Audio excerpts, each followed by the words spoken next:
자, 양도소득세 과세 대상 자산에 파생상품이 있습니다. 파생상품 하시면 양도세 과세. 사실 파생상품은 이게 상당히 위험하죠. 그래서 제 친구도 파생상품 하다 돈 많이 날렸어요.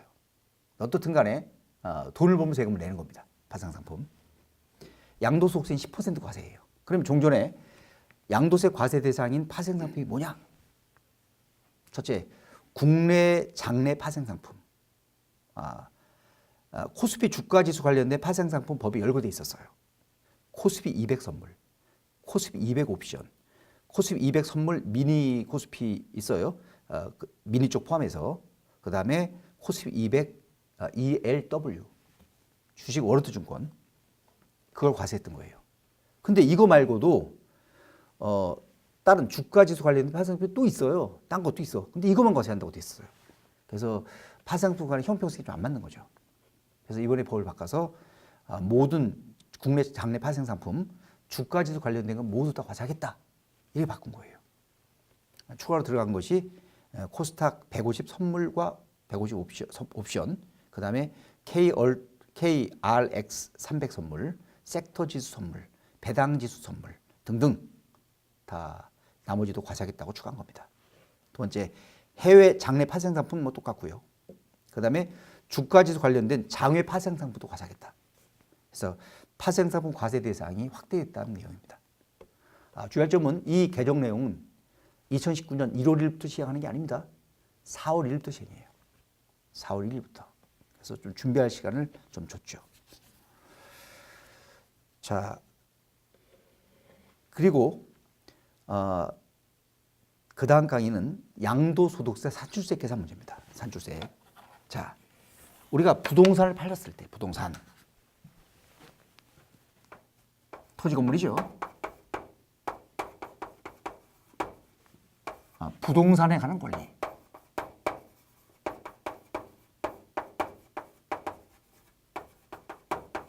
그 다음에 기타 자산.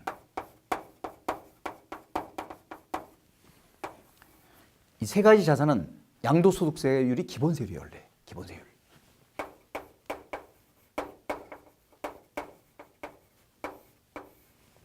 그런데 현재 법은 기본세율 과세를 하지만 투기를 막기 위해서 여러 가지 제도적 장치를 두고 있습니다. 세율을 막 높여 적용해요. 미등기 자산이야? 70%. 비삼용 토지야? 기본세율 플러스 10%. 등 여러 가지 이제 그 제도를 두고 있어요.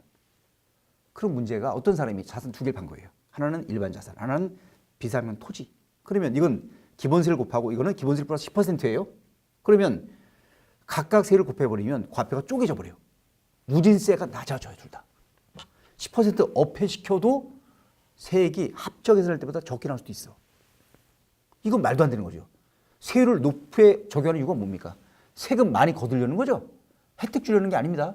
투기를 막기 위해서 세금 많이 걷겠다는 거야. 근데 오히려 높은 세를 적용해버리면 과표가 쪼개지기 때문에 누진세가 낮아져서 세액이 적어지는 경우가 있습니다. 정부에서 이럴 수는 없다, 이건. 따라서 세액 계산할 때 자산별 계산해보고 첫 번째. 다시 합해라. 합해서 기본세를 다시 곱해. 두 개 중 큰 걸 세금 내라. 최소한 합해서 계산 세금만큼 내야 돼, 최소한. 규정을 이렇게 만들었죠. 근데 실제 적용할 때 보니까 문제가 자산별로 계산한 것하고 합쳐서 계산한 것하고 큰 거다, 둘 중에서. 도대체 자산별이 무슨 말이냐? 그래서 자산별이 뭔지가 애매모호한 거예요. 개별 자산이냐, 세율별이냐, 아니면 세율을 규정한 호별이냐. 그래서 누군가 질의를 했어. 기재부에서는 그 자산별 세액 계산의 자산이란 개념은 세율 규정에 항이 있고 호가 있어요. 호별로 계산한 거다. 호별로. 그렇게 해석을 한 거예요. 제가 볼 때는 약간 좀 이게 맞는지 좀 의문이 좀 들긴 합니다. 왜냐하면 이 세율을 이렇게 나누는 이유는 같은 것끼리 합쳐서 누진세를 곱해야 사실 맞는 거예요. 그런데 기재부 해석은 나눠서 하겠다는 거예요. 어떻든 좋아요. 네. 나눠서 하겠다면 자산별로 각 호별로 구분해서 하겠다면 어느 항 어느 호에 속하는지를 구분해서 각각 한 다음에 이제 어떤 자산 두 개 이상 해당될 수 있어요. 호가. 그럼 각 호에 집어넣어서 계산해서 가장 큰 세금 나온 거. 이게 자산별 세액이라는 얘기입니다. 이렇게 해석을 했던 거예요. 그리고 그 내용을 법에 반영을 한 겁니다.